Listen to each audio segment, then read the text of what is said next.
Hello tout le monde, j'espère que vous allez bien. On se retrouve pour l'épisode 3 de ma petite série de vlogs Back on Track dans laquelle je me reprends en main après cet été. Le premier épisode, on a parlé de l'entraînement, deuxième épisode de l'alimentation. Pour ce troisième épisode, on va parler de l'aspect bien-être. Avant de détailler tout ça, let's go prendre le petit déj parce que j'ai trop faim.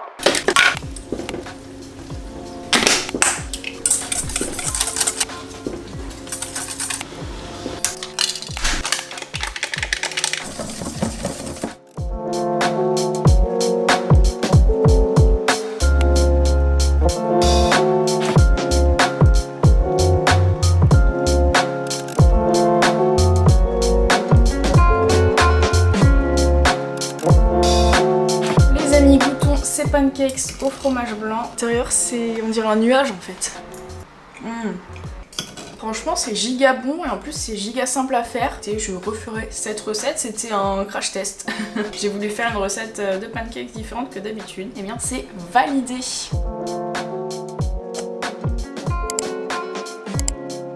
Pourquoi, pour ma reprise en main, je vais parler du bien-être? Parce que c'est limite, je pense, le plus important dans la vie, de se sentir bien, à la fois dans sa tête et dans son corps. On va avoir deux types de bien-être. On va avoir le bien-être physique, donc c'est-à-dire se sentir bien et en forme dans son corps. Donc ça va s'articuler autour de l'activité physique, de l'alimentation et du sommeil. C'est vraiment ces trois piliers-là qui vont faire qu'on va se sentir bien physiquement. On va pas être trop fatigué, on va être en forme, etc. Et on a aussi le bien-être mental, pour moi qui passe aussi par le sport, l'alimentation et le sommeil, mais on va pouvoir l'élargir aux activités par exemple divertissantes et aux activités qui permettent de se développer personnellement. Et c'est plus cette partie-là que je vais détailler dans cette vidéo parce que le sport, l'alimentation, le sommeil, j'en ai énormément déjà parlé sur ma chaîne.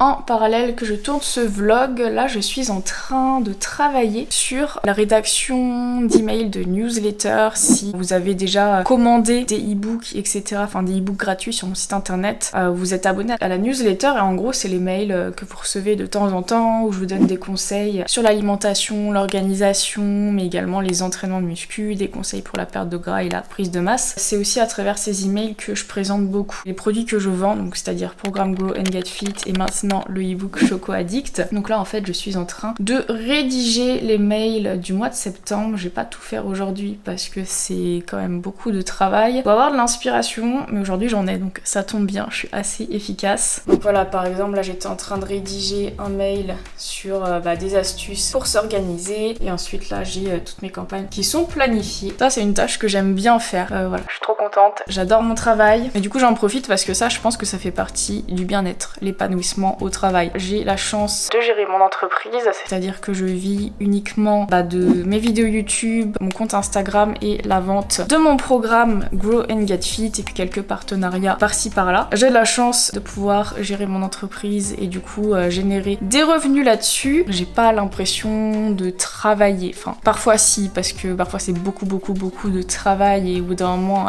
c'est fatigant, mais j'adore ce que je fais, ça me passionne.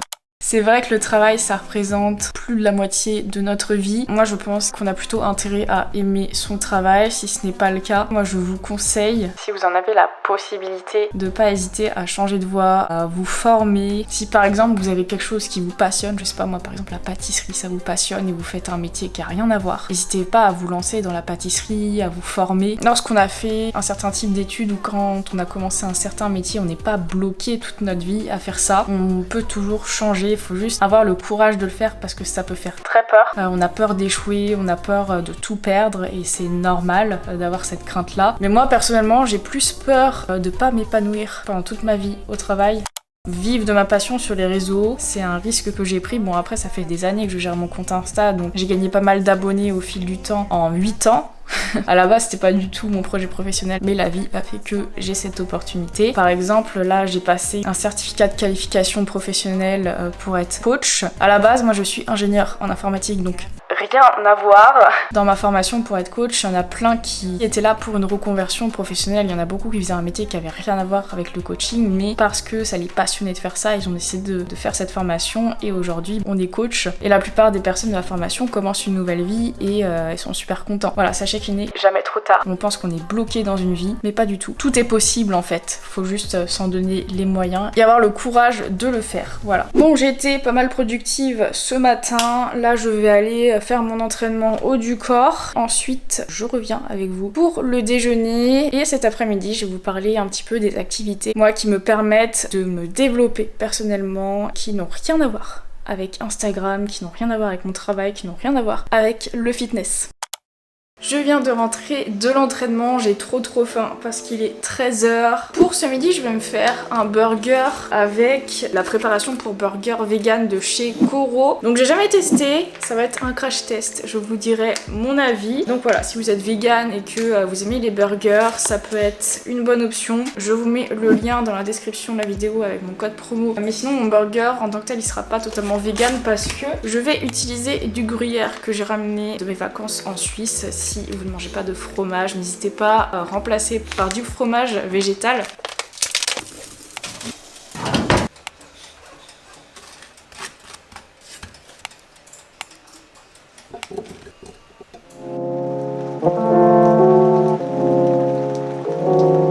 Bon, alors nous allons goûter ce burger avec ce... On peut plus dire que c'est un steak vegan du coup. Bah ils appellent ça burger. Donc on va tester ce burger avec le burger vegan à l'intérieur. En tout cas ça sent bon, ça sentait bon quand je le faisais cuire, donc j'ai trop hâte de goûter. Je valide à 100%, c'est très bon. Alors ça a pas du tout goût de viande, par contre ça a un goût de légumes. Je trouve que ça a plus de goût qu'un steak, mais c'est vraiment pas mal du tout. Ça donne un goût différent au burger. Franchement je suis fan, j'en reprendrai lors de mes prochaines commandes, ça c'est sûr. Puis les macros du burger, alors dans sa totalité, c'est-à-dire avec le pain, le fromage et tout, sont quand même intéressants. Donc je suis plutôt contente de cette petite recette, et puis avec le gruyère suisse. C'est incroyable. Pour mon bien-être, que je trouve hyper important, ça va être de faire des activités qui contribuent à mon développement personnel. Alors je vais pas vous parler de méditation, de journaling, de trucs comme ça, je fais pas tout ça. Moi ça va plus être des activités artistiques. J'ai vraiment besoin de ça pour m'épanouir. J'ai toujours aimé dessiner par exemple, j'ai toujours aimé la musique, j'ai toujours aimé créer des trucs. L'année dernière, fin 2022, j'avais commencé à apprendre un petit peu le dessin. Peut-être que si vous me suiviez à ce moment-là, vous avez vu un petit peu mon évolution en dessin. Et toutes les semaines, en fait, je faisais un dessin. Et j'aimais vraiment ça. Et là, ça doit faire 6 mois que je n'ai pas du tout dessiné par manque de temps, vu que j'avais des gros projets à côté. Et du coup, là, vu que ces projets sont terminés, je peux reprendre. Trop hâte de me remettre au dessin. D'ailleurs, je voulais m'y mettre là tout à l'heure, mais je suis trop dégoûtée parce qu'il me manque du matériel, notamment une règle et une équerre. Je ne sais pas pourquoi. Je n'ai plus ça chez moi. Et sinon, autre activité artistique que j'adore, c'est la musique. J'ai fait du piano pendant 7 ans et vous l'avez sûrement remarqué, mais j'ai un piano numérique chez moi. J'y joue pas beaucoup, pareil, depuis un petit moment. Donc l'idée, c'est de m'y remettre aussi un petit peu, pourquoi pas apprendre des nouveaux morceaux. Donc pour moi, faire ce genre d'activité, ça me permet déjà de me sortir des écrans. Bah, je suis beaucoup sur les écrans pour mon travail. Également avec mon copain, on adore jouer aux jeux vidéo. Donc, et du coup, faire des activités artistiques hors écran, ça me fait énormément de bien. C'est une activité en fait où on peut progresser quand on pratique, que ce soit la musique, le dessin, la peinture, peu importe. Quelle que soit l'activité artistique, plus on va pratiquer, plus on va progresser, et du coup plus on va être fier de soi. Et c'est vraiment ça qui pour moi permet de se développer personnellement. Ça te permet de gagner aussi un petit peu en confiance en soi, je trouve. Par exemple, dans ma progression en dessin, j'en suis très fière. Et pareil, quand j'avais commencé le piano, vu que je pratiquais énormément et que j'adorais ça, j'ai eu une belle évolution aussi. Peut-être qu'un jour je vous jouerai un morceau, je sais pas. Et du coup ça m'a permis de gagner confiance en moi et d'être fière de moi, au même titre que le sport finalement. Pour moi c'est ce genre de choses qui permet de me développer personnellement et d'être bien dans ma tête en fait, parce que ça vraiment ça me libère l'esprit. En fait quand je dessine par exemple, je suis tellement concentrée que je vois pas le temps passer, j'oublie si j'ai un souci à côté dans ma vie, je vais pas y penser pendant 2-3 heures, enfin pendant le temps que je dessine. Et il y a autre chose aussi, une autre activité que je trouve géniale pour le développement personnel, ça va être la marche en extérieur. C'est quelque chose que je fais tous les jours. Je vais marcher dans des parcs. Là où j'habite, il y a vraiment des coins sympas pour se balader. Par exemple, hier, je suis allée marcher une bonne heure. J'ai pas vu le temps passer parce que je suis dans ma bulle, je pense à mes projets, donc ça me motive. Et vraiment, ça me libère l'esprit, ça améliore ma créativité. Quand je reviens d'une marche, par exemple, juste après, je suis beaucoup plus productive. Voilà encore une autre activité qui va contribuer à mon bien-être. C'est l'heure du goûter. En fait, mon goûter, je l'ai meal preppé. Je sais pas, non, ça se dit pas du tout. Je l'ai préparé en avance, je m'étais fait 4 barres protéinées, il m'en reste une. Voilà à quoi ça ressemble. Bien entendu, c'est au chocolat et en fait c'est une recette de barres protéinées issue du e-book Choco Addict que vous trouverez dans la description de la vidéo. Ça m'a pris vraiment 5 minutes à faire et j'en ai eu pour 4 jours, donc c'est trop pratique et en plus c'est giga bon. Franchement, niveau texture et goût, c'est une dinguerie. Je vous affiche les macros ici, donc c'est riche en protéines. C'est assez complet, ça cale bien. Vous voyez la taille de la barre, elle est quand même plutôt grande. Bon, ça j'en parle dans toutes mes vidéos, mais le plaisir alimentaire, ça fait partie du bien-être. Je pense que ce n'est pas un secret. Se faire plaisir avec des recettes qu'on adore. Par exemple, moi, mon péché mignon, c'est le chocolat. Je ne pourrais pas vivre sans. Donc, même si j'ai des objectifs fitness, notamment là, mon back on track, ma reprise en main, qui va être de reperdre un petit peu de gras et retrouver un petit peu plus de muscles. C'est pas parce que j'ai des objectifs fitness que je vais me dire ok, faut que j'évite le chocolat parce que ça fait grossir. C'est vrai que cet aliment a cette réputation, mais c'est faux. Quand on sait bien utiliser les ingrédients, on peut tout à fait les utiliser à notre avantage. Et moi, c'est ce que je fais avec mon alimentation. Je fais en sorte d'avoir des recettes qui me font plaisir et qui correspondent à mes objectifs. Niveau alimentation, je suis totalement épanouie. Donc niveau bien-être, c'est indispensable. Bon, je me mets au boulot en mangeant ma barre de protéines. Et là, ce dont je vais parler, je pense que les gens qui sont à leur compte, qui sont auto-entrepreneurs vont se reconnaître. C'est que c'est difficile de trouver un équilibre vie pro, vie perso quand on est à son compte. Je suis à mon compte depuis 2 ans maintenant. C'est pas une bonne idée de parler et manger en même temps. Et c'est vrai que mon travail il est assez gargantuesque entre tourner les vidéos YouTube, faire les montages, créer des projets comme les e-books de recettes, etc. Voilà, donc tous les projets dont vous n'êtes pas encore au courant, publier sur Instagram quasiment tous les jours, répondre aux messages, aux commentaires, répondre aux mails, gérer les collabs, faire la compta. Quand on est tout seul, c'est très compliqué. On est vite dépassé et du coup c'est pour ça que vous avez dû le remarquer, mais le montage a un petit peu changé de mes vidéos. Il est 10 fois mieux qu'avant parce que j'ai décidé de déléguer cette partie-là. Donc c'est Julia qui monte mes vidéos. Coucou Julia. Donc il fait un travail de dingue. J'aime trop le montage qu'elle fait. N'hésitez pas à donner votre avis aussi, mais je pense que vous avez vu l'amélioration de dingue sur les montages. J'étais obligée de déléguer cette partie-là parce que le montage c'est vraiment ce qui représentait en temps la plus grosse partie de mon travail. Monter une vidéo, ça prend facilement une journée. Donc forcément, si je veux vous publier 2 vidéos par semaine, c'est déjà 2 jours de montage vidéo qu'il faut compter, sans compter l'écriture, le tournage, etc.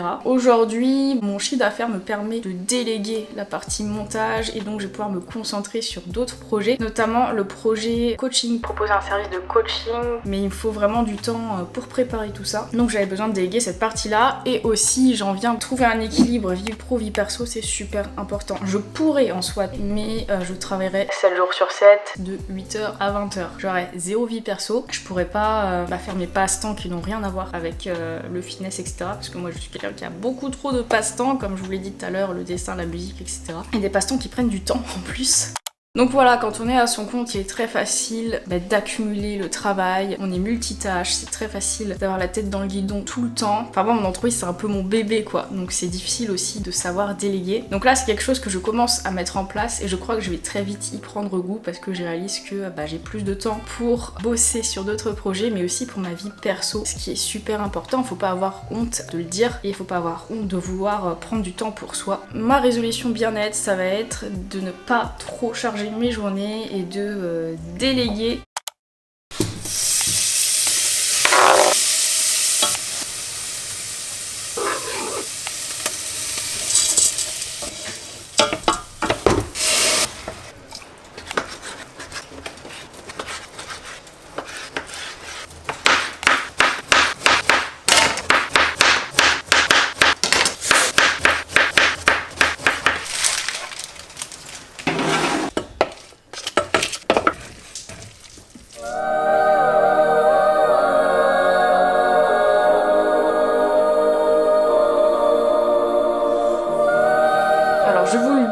J'ai déjà goûté le riz. Il est incroyable, j'ai jamais mangé un riz aussi bon, je suis trop contente de ce que j'ai fait. Parce que pour tout vous avouer, normalement j'avais prévu d'acheter un bouillon de légumes, sauf que j'ai oublié. Du coup j'ai improvisé mon propre bouillon avec le curcuma, le sel et le thym. Et du coup ça donne un riz mais trop bon. Incroyable. Plus un peu de beurre et les oignons bien sûr. J'ai pas goûté avec les courgettes et le poulet du coup. Vu que j'ai pas spécialement assaisonné le poulet et les courgettes, je sais pas trop ce que ça va donner. Si franchement c'est très bon, du coup vous avez la recette ainsi que les macros, vous pouvez la tester, c'est pas très compliqué à faire, je valide, c'est une dinguerie. Bon et bien je ne vous ai pas parlé de skincare ou quoi dans ce vlog bien-être parce que je n'en ai pas et c'est vrai que la skincare c'est un sujet incontournable des vlogs de bien-être, je sais pas pourquoi, mais bon j'en ai pas donc je ne vais pas en parler. Pour moi le bien-être ça passe vraiment par les activités en fait qui me plaisent, par mon travail, par mon mode de vie en général. J'ai pas parlé du sommeil mais vous vous doutez bien que c'est giga important. Si vous n'arrivez pas à dormir suffisamment, vous ne passerez pas de bonnes journées, ça va être compliqué d'être bien chaque jour, ça va être compliqué d'être bien au travail, ça va être compliqué d'être bien à l'entraînement, ça va être compliqué de manger correctement aussi. Le prochain épisode de ma mini-série de vlogs Back on Track sortira fin septembre parce que le prochain épisode sera tout simplement le avant-après, au bout d'un mois de ma reprise en main, voir s'il y a un changement. Mais ne vous inquiétez pas, il y aura d'autres vidéos d'ici là. Au mois de septembre, je reprends mon rythme de 2 vidéos par semaine. C'est vrai que ça faisait longtemps que j'avais un peu cassé ce rythme par manque de temps, mais maintenant je délègue le montage donc j'ai encore plus de temps, ce qui me permet de vous poster 2 vidéos par semaine. Donc j'espère que ça vous plaît, j'ai plein d'idées de vidéos d'ici là. Et donc voilà, j'ai hâte d'être à la fin de ce mois pour voir un petit peu les résultats de toutes ces habitudes en fait mises en place, que ce soit avec l'entraînement, l'alimentation et ce que je vous ai dit dans ce vlog, le bien-être. Et d'ailleurs là me vient un truc en tête, mais si vous avez des soucis avec l'alimentation par exemple, vous avez tendance à grignoter par ennui, je pense que ce que je vous ai dit dans ce vlog pourra peut-être vous aider à trouver une activité qui vous plaît et justement qui fait que vous vous ennuyez pas, que vous pensez pas à manger quand vous avez pas besoin de manger. Moi je sais que si je m'ennuie, je vais dans mes placards, je prends du chocolat et je mange du chocolat. Donc voilà, heureusement je m'ennuie rarement en ce moment avec toutes mes activités et mon travail, donc je ne me fais pas de soucis quant au grignotage. Mais ouais, trouver des activités, faire un truc qui nous plaît, qui nous libère l'esprit, ça nous fait oublier les envies de grignotage dont on n'a pas forcément besoin, bien que c'est ok de grignoter de temps en temps, ça m'arrive toujours, mais dans des proportions très raisonnables. J'espère que ce vlog vous aura plu, n'oubliez pas de liker, commenter et vous abonner. D'ailleurs dites-moi en commentaire les activités que vous aimez faire à part le fitness, l'alimentation, etc. Les trucs qui n'ont rien à voir. Ça pourrait être intéressant de voir un peu ce qu'on peut faire chacun et chacune pour donner des idées aux personnes qui n'en ont pas forcément et qui aimeraient tester des trucs. Je vous fais des gros bisous et on se retrouve très bientôt pour une prochaine vidéo.